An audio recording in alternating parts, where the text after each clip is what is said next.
Wong wedok iki angger sansaya rapet kualitasé apik regane larang. Walah tenang ya, Pak. Tanggoku kae gak gelem rokane selawe sak glethake kowe. Ngerti hasilé mah geblak sing lanang kuwi. Ndak kenging apa? Ah ning gone TV hasil USG ku gambare bayine rambut tok, Mbak. Mosok kok iso ngono? Iya. Lho petugase piye petugase? Kleru lek USG kleru kuwi. Kirae bayeke niku wonten nuntuke. Oh, alah-alah nggone bapake kakean kuwi. Kok iso? Ngene bapake kakean iku Jare mendembako. Mosok mendembako. Lah gara-garane apa? Lah mbok ibuke terus diundang dokter kok bisa kejadian seperti ini, Bu. Kemarin tuh habis bapaknya langsung takmiknya anaknya. Wah. Lah ya ngono kok awake metekol kaya ngene. Mendah boyo yen Alhamdulillah pripun pawartose sehat Pak Cahyo? Alhamdulillah sehat. Jenengan? Alhamdulillah pikantuk barokah panjenengan kula sehat. Nggih. Matur nuwun matur Meskipun nuwun. kula kali panjenengan Mas Nanda Nggih. wajib ngaturake panuwun dumateng PG Rejo Agung baru Oh, nggih. ing atase mangsa udan kados mekaten kersa nimbali kula kali panjenengan. Alhamdulillah, pokoke kula nderek ndedonga mugi-mugi sami seger waras, sami sehat sedaya. Nggih, selamat jenengan sampun alhamdulillah. pinanggih kalian kula. Nggih. Seger waras nggih Mas. Nggih, nggih. Mergo wong urip sing bakune awake kudu waras luwih dhisik. Lah leres niku. Nggih to? Pokoke kudu sehat, kersane kepanggih terus berbahagia Aja semuanya. kalah semangate karo keluarga besar PG Rejo Agung. Lho nggih kula tetep semangat. Napa Unjuk meleh? rukun kompak Lho, menggunakan gaman panunggal Nggih. selalu bersalam-salaman. Oh, nggih. Mila saking Nggih. menika Ora ya kedadipun ambek iki contoh. ae. Wes. Ora kasil salaman mbek kono ya mbek watu Azharawat tau. Kok kaya watu Azhar Aswad iku pripun to, Pak? Wis salaman kono angele kaya nemoni malaikat Israfil. Salaman ambek iki malah ambune. Ambune piye? Lenga putih. Mosok lenga putih. Ya arum to. Jenengan iki kudune salaman kalian panjenenganipun Pak Cahyo mergo nderekke Pak Cahyo ngoten lho. Dalang budale pamulang. Lah, ngoten. Sampeyan iki ado-ado kok Rembang lho, Pak. Lho, niki ditimbali wonten Medion, Leres. wonten PG Rejo Agung. Baru. Baru nggih lah ngoten nggih Pak Cahyo. Mulane awake dhewe sampeyan iki kudune ngetokke napa kabisane ngoten lho. Aku iki ya mbuh ya. Wong-wong ki sing do mirsani kabeh ki penonton-penonton ket komburi ki mau jebul do ora pangkling aku. Ora pangkling, Iso. berarti wis apal karo jenengan. Apal ki mau ana sing ngendikan sak rombongan blok ngisor kono kuwi. Oh, mriku. Do nyuwun foto. Iki Om Jolang sing biyen nggih dadi film sinetron Kian Santang ngono ya. Kok dadi film Kiang Santang iki lho. Oh, biyen yo ganteng kok Le. Lah sampean biyen ganteng. Ah, Lah iki saiki kok dadi ora bagus, kok dadi elek ngene. acara tahun baru kebledosan mercon. Dadi kaya ngene iki. Kebledosan mercon iki kok iso. Sing penting bersyukur malam hari ini iso hadir ning gone PG Rejo Agung. Betul sekali. Pripun Mas Jolang perasaan jenengan sasampunipun saged mirsani kawontenan tutup giling PG Rejo Agung? Alhamdulillah nggih melok seneng dulur-dulur sedaya ketok leh do manis-manis, Pak. Kok saged Lah ngoten? iki gara-gara kan manggone ning gone PG Rejo Agung. baru. Bengi ning gone bakul rokok iki ning bakul gula aku ngantek melok muni angel kabeh. Sing mirsani tumpuk-tumpuk. Ngantek sing cilik-cilik digendong. Ngantek sing gedhe-gedhe kok dora ketok, ngantek do nggawa-nggawa ancik-ancik mau. Lah nggih. Gara-gara sapa Dik Niken. Dik Niken. Bah, Karo aku nek karo sinden-sinden nom ya ora patek wis waleh. lah kira-kira sampean tak tangleti umpamane sinden sak menten iki jenengan sing dipilih sing pundi jajal? Aku ya jelas milih sing pinggir dhewe sing kaya gilingan tebu. Lah kok iso milih sing pinggir dhewe le sing enom akeh lho, Pak. Akeh sing pinggir dhewe nek jenengan dipelengak ngene iki iso kaya lori sing adahi tebu. Sampean kok Saged saged kewes mawon. gandos pantes. Lah iya. Nek sing nom-nom iki cara tebu wayahe ngekeki pupuk urung wayahe panen.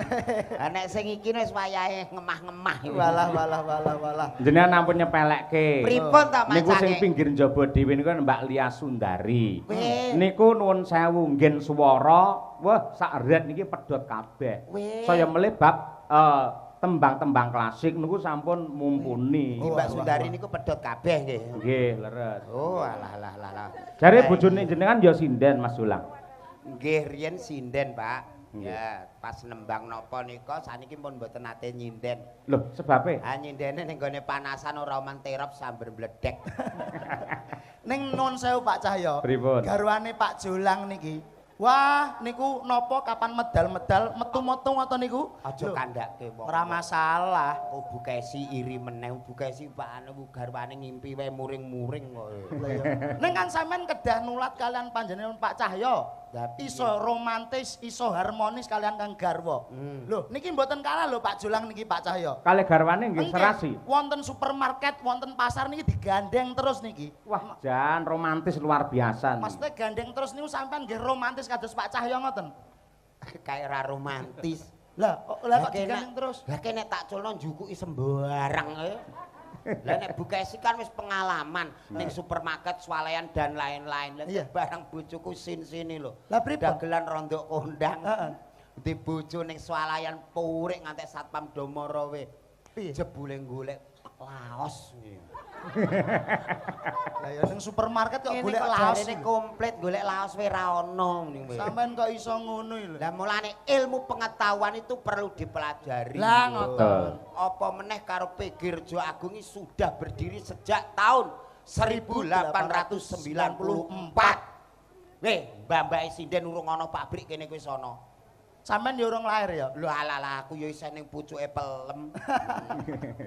Mulane Mulane bengi iki awake dhewe iso kenalan karo Bu Kesi sak kanca. Lah nggih. Bah iya, iki ketingale yo wah piyaine langsing-langsing ning jebule makme aki-aki.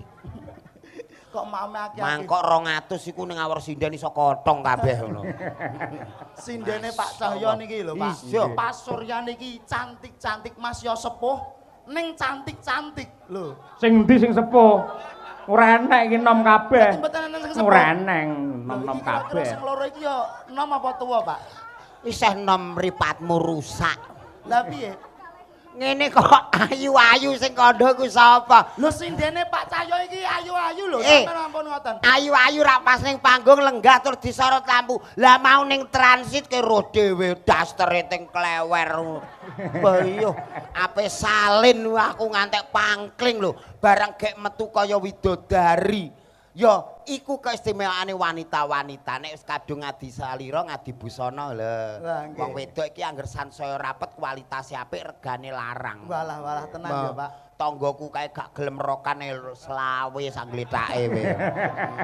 Kok tangga ora gelem. Sik jenengan tanggane dilokne, bojone dinyek. Ken mau sing dilem kok Bu Kesi. Upamane Mas Dulang jenengan duwe garwa kaya Bu Kesi kira-kira piye? Lah, piye jajal? Umpamane ndek garwa kaya Bu Kesi ngono piye jajal? Hah? Ketoke ra mungkin. Lho Sing kok jenenge upama ki piye to? Upama kok. Nun sewu lho Pak, kula nanti Piye? bojo ayu sirian. Lho nek aneh men. Ha kula cemburunan kok nek aku bento. Wong becing wedok ki ayu sing lanang lho ngerti. Aku nate ke ndek bojo ayu pisan ke Cina ya. Ha, Cina. Blalah tuntunan kok ning dinggon ape resepsi gandengan kula di. Lho niku tumbale Mbak ngoten-ngoten kula. Darane kaya ora seimbang. Dadi garwane jenengan sing pisanan Cina. Cina. Sing setunggal niki, Pak. Napa garwane sing nomor kalih niki nuwun sewu nggih sami mrongose.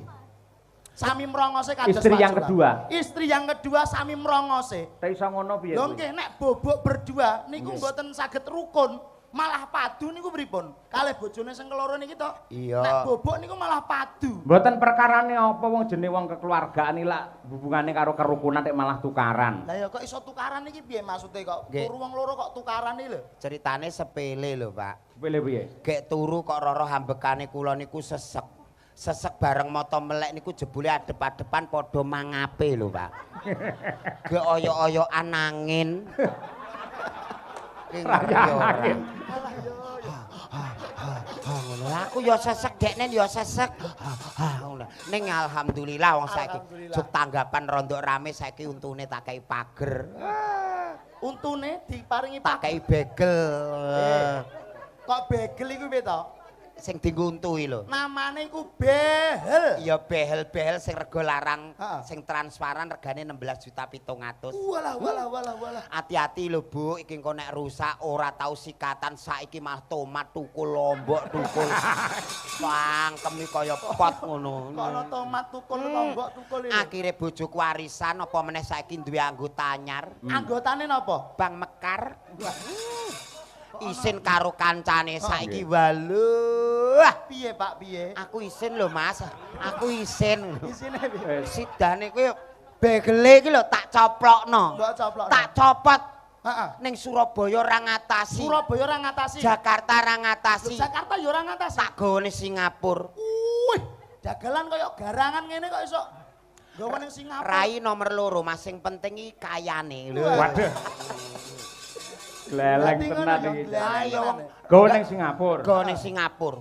Arep nyepot Doktere telepon kula. Hmm. Gandeng sampun kadung niki kantil ndak bisa dilepas.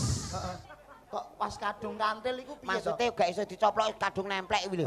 Udah nempel tidak ndak bisa bisa dicopot. dilepas ini gimana Mas Jolang?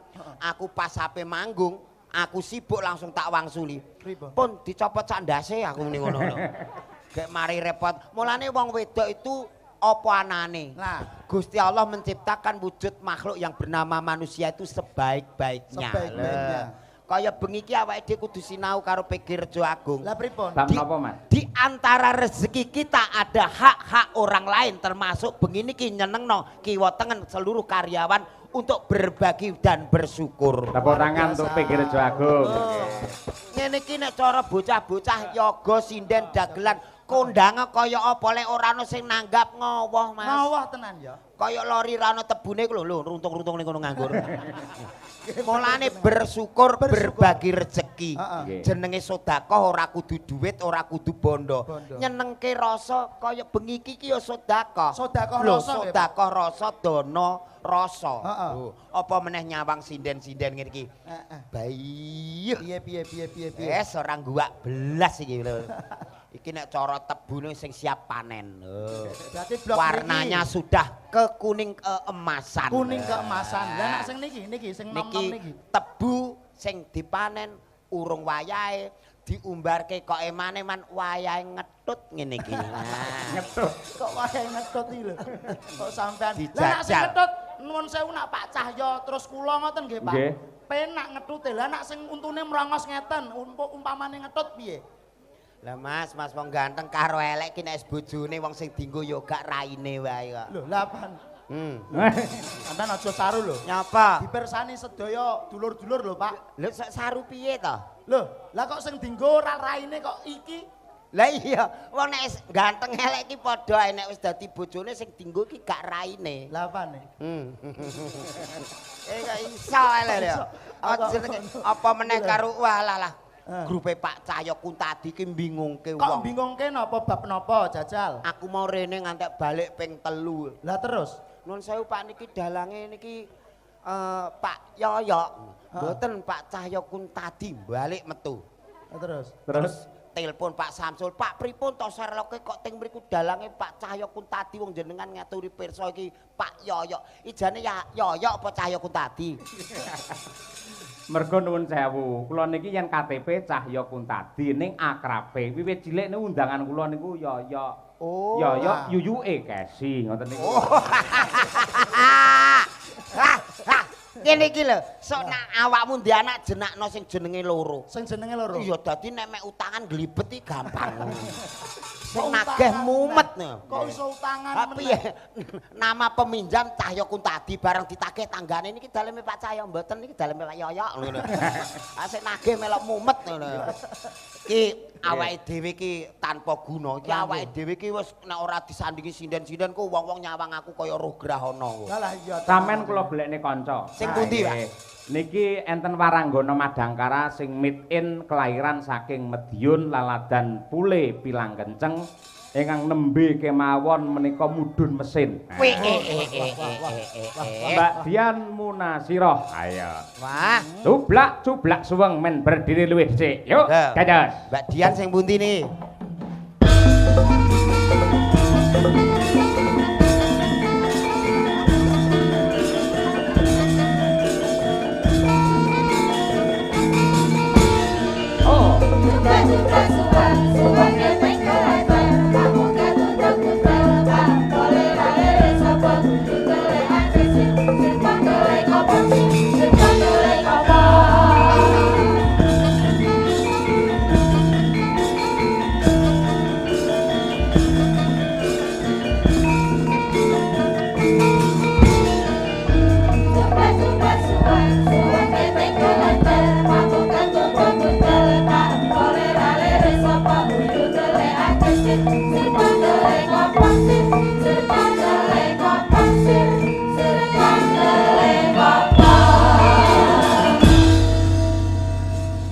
Wah, sugeng dalu Mbak Dian. Sugeng dalu Pak Jolang. Nggih, nun sewu macange ngendikan nembe turun mesin nggih. Nggih. Wah, aku wingi ngeterke tanggoku to Le. Heeh. Bojone meteng tak terke ning rumah sakit USG iki bareng ngerti hasilnya mah geblak sing lanang kuwi. Ndak kenging apa? Ha ning gone TV hasil USG ku gambare bayine rambut tok, Mbak. Mosok kok iso ngono? Iya. Lho petugasnya piye petugasnya? Ah, Kleru lek USG kleru kuwi. mboten kleru ngoten. Piye petugasnya piye? Kleru apa piye? USG iki kamen. Lho ning gone TV kok gambare rambut tok terus gek lambene iki mujur ora mungkin to, Le. Lho petugasnya iki piye? Aku muring-muring karo petugase pripun iki hasilnya kok ngeten. Jebule petugase lagi magang. Kamerane kurang menduwur. Ora apa to. Loh, jebule Ya. petugase iki urung pinter. Berarti petugas magang kamerane kurang. Kamerane kurang mendur, barang mendur lagi kotak oh ini janenya laki-laki. Sehat ngono. Aku ya wis alhamdulillah anakmu wong lho gak rambut tok. Aku muni ngono kuwi. Barang ngono ku doktere apa petugase apa sing menjelaskan kesehatan. Iku ya isih magang muni ngene. Nun sewu bayine sehat to, Mbak? Sehat. Nun sewu tapi matane dhewe-dhewe muni ngono kuwi. Saged niku pripun? Ha motone awor nglumpuk ngene iki ya ora pantes. Iya, kok motor masuk dhewe-dhewe. Mulane semua itu harus disyukuri. Nggih. Ya. Kula niku ndek wingi nggih pas sajeng lahiran niku di USG to. Oh nggih. Niku napa sirahe bayeke niku wonten nuntuke. Oh ala-ala nggone bapake kakean kuwi. Kok iso ngene bapake kakean niku piye kok sampean kok ngono iki lho? Ya. Apa? Ah ngantek nglumpuk ning kene wi. Kan iki ya padha ae. Mosok kok ngantek muntuk barang. Nggih wonten nuntuke ya. Lho ala-ala mulane bapake. Kuwi anu ketuban kuwi. Nah, Banyu menawi ketuban. Banyu ketuban. Tuban apa Lamongan to Pak kae. Banyu ketuban kok Lamongan iki lho. Oh nggih. Terus ajeng lahiran niku lho, beh kula ngrasakne ngenteni buka 50 niku ora ndang buka-bukake, Pak. Sindan iki sindan piye? Aku yo ngantek gumun pintu gerbang kok ngantek 50 iki. Lah iya. Lah iku bentuke terus nganti piye ya, Pak? Ayo modale kaya wah iki padha ae. Mangkel aku. Bareng randi kata-kata wah. Lah iya. Lah iku lek lagi monggo Mbak pun buka 4, monggo Mbak pun buka 6. Lah nek ngono ra sing ngitungi ra terus nggo tasbih jiro lupa 4 nembe 40 Mbak jiro lupa 4 45 Mbak. Ora pegel. Itu aduh jenengan iki belajarlah tentang ilmu kedokteran. Nggih, soalnya kula dikekrek niku lho mboten lewat dalan anu. Wetenge dikekrek. Operasi sesar. Nggih. Piye, Pak? Sesar. Dik nun sewu jenengan Nggih. iki rak disesar to. Nggih. Jenengan pun priksa melih mboten. Sampun. Dik aku maca ning TikTok ki ana lho, bar disesar jahite kerapeten. Nah, Piye? pripun? Wis malah HP pipis angel kabeh. Lho, disesar niku wetenge sing dijahit Mboten mboten. wetenge Lah bayine muntir terus mara rene tembus. Lah kok iso iki piye kok iso? Alah ora. Apa nek bayi piknik ora? Kira-kira sampean biyen lahire iki kira-kira disesar apa lancar? Lah wong biyen urung usum urung usum dokter urung usum puskesmas kok le. Lah iya terus. Begitu nglarani wong dalane elek, mak iki digendong bapak ora aku ceblok ning tebunan ngono kuwi. Pengedan. Mbak Dian, gandeng jenengan wis magister seni ucapkan selamat sukses untuk Pegir Jagung. Iki yo Madiun, ayo. Nggih. Nggih. Selamat malam bapak-bapak, ibu-ibu semuanya yang ada di sini. Pak Imam, Pak Imam, Bu Fatimah, Bu Fatimah, Mbak iku mau sing hajar awat Sumirah. Mbak Sumirah nggih. Sumira. Selamat sukses kagem tutup giling Raja Agung. Semoga di tahun ini buka giling lagi ya Pak? Ya, Ya. kene iki 2 tahun pisan buka dan tutup gilingan. Ya nanti kalau buka giling nanggap Pak Cahyo lagi. Amin. Tutup giling ya nanggap lagi biar sukses buka dan tutupnya. Aku gak kondo amin. Lagi Lah ki muni Pak Cahyo tok aku rambut cangking. Nggih mangken jenengan usul Pak Cahyo aku Ya melu. ya ora. Lagi enten pamundhut. Nah. Nggih. Assalamualaikum warahmatullahi wabarakatuh. Waalaikumsalam. Nah, mumpung enek Pak Bak wis teko iki. Saking Mbahno Kulit Petung Rejo Nguntara Nadi Magetan. Ngersakaken gending utawi lagu Sambung Wanci Dalu Katresnan Sejati. Nggih, wau sampun. Rondo Kempling kagem penonton sedaya kemawon. Nggih. Ya coba diaturake iki Sambung Wanci Dalu. Nggih. Nah, Lah gandeng nuwun sewu ki lak pelawake kalih. Nggih. Nek ketoke kok junjing yen ora digenepi pisan, Mbak. Chandra Mulya sisan, Mbak. ayo Chandra. Salah. Sing ndi to? Salah iki. Kemeruh kuwi ora. Oh, kemeruh. Oh alah, aku seneng sing ngono kuwi ngantek ngimpi-ngimpi kok, Pak. Bahaya. Lah sinden Nun loro sewu, kabeh Pak. bar medun mesin e malan. Iya nun sewu, piyai loro iki nun sewu. Piye, Pak? Kalau pun ngemiki ta. Nggih. Cek. Jenengan kok pirsa nek kula ngemiki? Lah kula dhewe nggih tau ndek bojo ayu tur model ngene iki Oh niku. ngoten to. Nggih, pun Nggih kula ngemiki kalih. Kalih sinten to, Mbak? Yo kalih anake to ya. Sing setunggal niku umure nembe 3 sasi. Lah sing setunggal umure 34. Jenengan iki sik, jenengan Lah, sing umur kuwi pira sing angel kok? disapek ya Jenengan kuwi. iki umur pira kok anak wis umur 34? Lah kae sing tak miki sapa? Lah sinten? Anakku. Anake kok umur 34 ya? Lah iya. Sing siji anak barep. Sing siji anak barep Siji to. anak barep, siji anak nomor loro. Oh, anake mbarep umur 30. Oh, bapake. Hati-hati lho, Lho kok Mbak. hati-hati. Ya le wingi ning puskesmas ana bayi semaput. Ya kok semaput gini, Pak? Iki diperiksa doktere jare mendem mbako. Kok iso mendem Mosok mbako mendem piye? mbako. Kan bayi kok Lah mendem gara-garane mbako? apa? Lah mbok ibuke terus diundang dokter kok bisa kejadian seperti ini, Bu. Kemarin tuh habis bapaknya langsung takmiknya anaknya. Oh ngedan. Boleh mboke iku kurang perhatian kesehatan. Monggo bawanipun riyen dipun aturaken. Nah. Sambung Wanci Dalu Mbak Dian riyen, Mbak. Nah.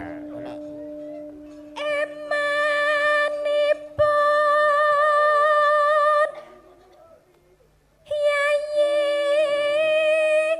wasakrami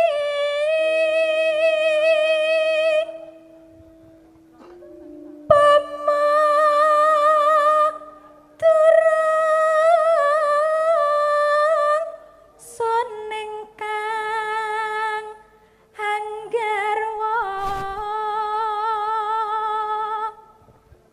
Ah, suarane apik, piyayine ayu, haha bojone wong. Merongos kowe. Allah. Wong ayu rujet wae.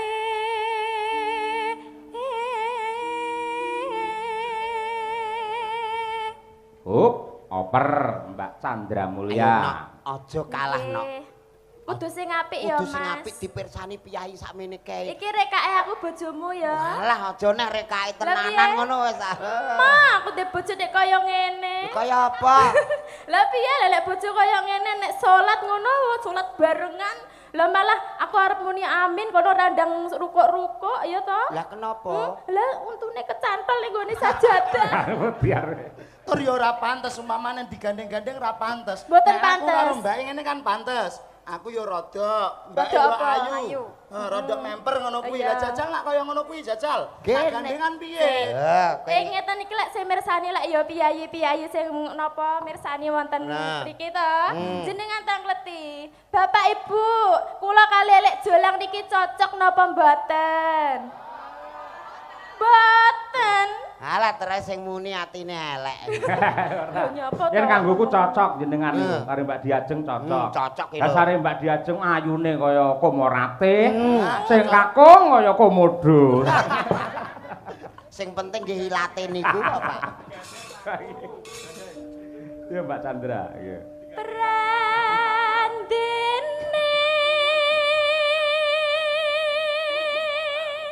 Sing apik, Pak. Ah, pipine halus sing ngene ya. aku kok keri dhewe to rumangsaku. Trai pertama keris wis ora. Malah ora.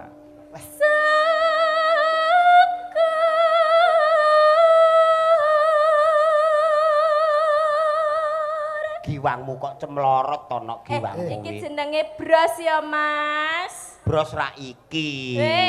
Lho kok saya mengisor? Aku iki kero kok nok. Amin. Kira bar. Ora apa-apa. Bros kok iso meling-meling ngene. Lah, ya ta matane. Yo. Kero nok. Ya aja terusan nek kira. Ganti liyane. Kok kleru tak kira Yo. pasuryane kurang munggah ya jebule. Jebul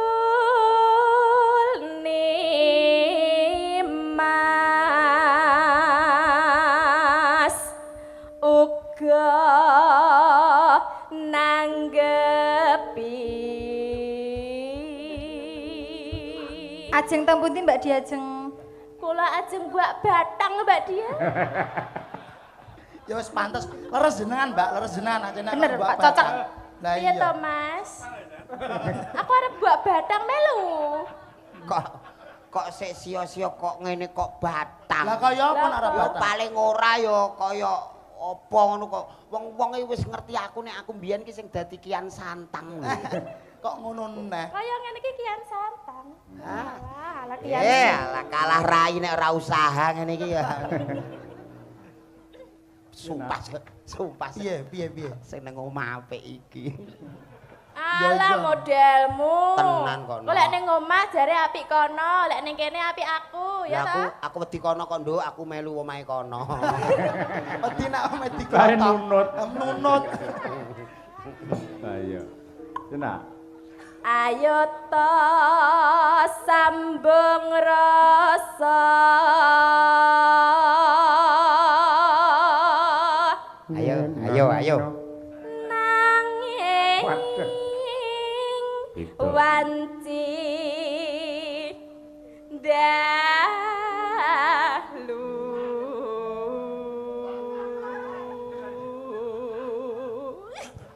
Kene ya. Jane iki, Ya. jane iki mau bar mangan apa? Ngopo to? Lek sampeyan bar mangan apa? Aku bar mangan sembarang iki mau ya. Mau disuguhi godhong pelembarang mrene. Ngene. Layak lho ya kaya wedhus tenan. Baisu. Wes, ayo Yayak, Nok. Plek. Tanon. Wes, plek. Ah, ngene kok tak imbuh 50.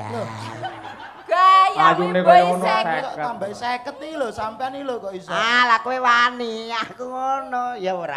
Ora wanita, Mas. Aku ya wani, Mbak. Ya coba. Ayo. Alah. Teh, oh empuk jeng. Rasane kaya Empuk apa ya? banget. Rasane kaya apa? Walah, Empuk ya. empuk pokoke. Nah, aku wae. Lah iya ngono kok awake metekol kaya ngene. Ngono kok gayane. Lah iya. Lah pengapesanku dilunggui. Lah iya to. Kok pengapesan dilunggui? Kono empuk lah kene atos. Lah iya to. Lagi dienggo watuke ya mencolot. Yo, Nano. Ya nah. ngerti dhewe. Tanono Dienggo watuk mencolot. ingkang rubeda nyuntak tresna nadyan mung srana piranti.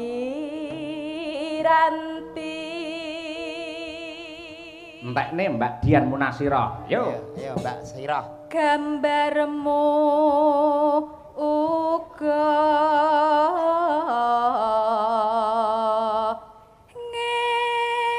ngeklo.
Yoga-yoga kanca-kanca kompak. Kompak tenan. Wah, ning transit ya komplit.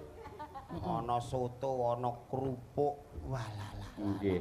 Pancen sampun dados ciri khasipun panitia PG Rejo Agung anggenipun nyugata dumateng seniman menika luar biasa.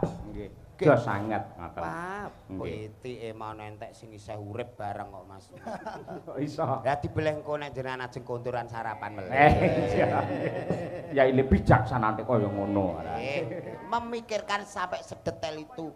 Wah, Nggih. itu payung-payung disiapke. Nggih napa? Gitu payungan. Ah nggih. Yo, telaske. Mendah boyo yen sida urip lan nandika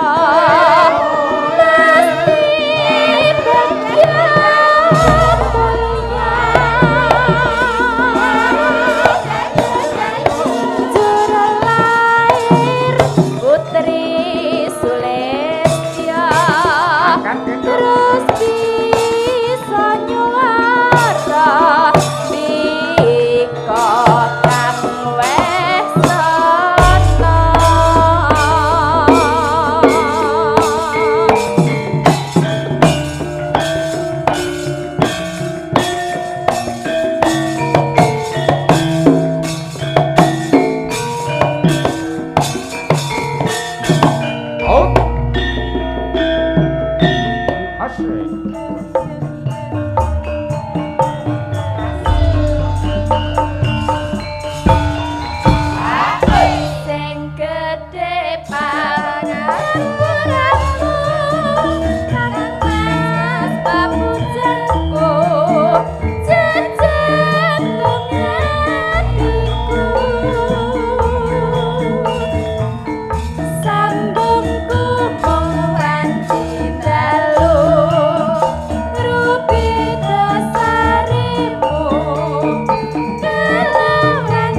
Mbak Nuwun. Sudah tidak diragukan lagi kualitas sindennya Mas Cahyo. Betul Matur sekali. nuwun.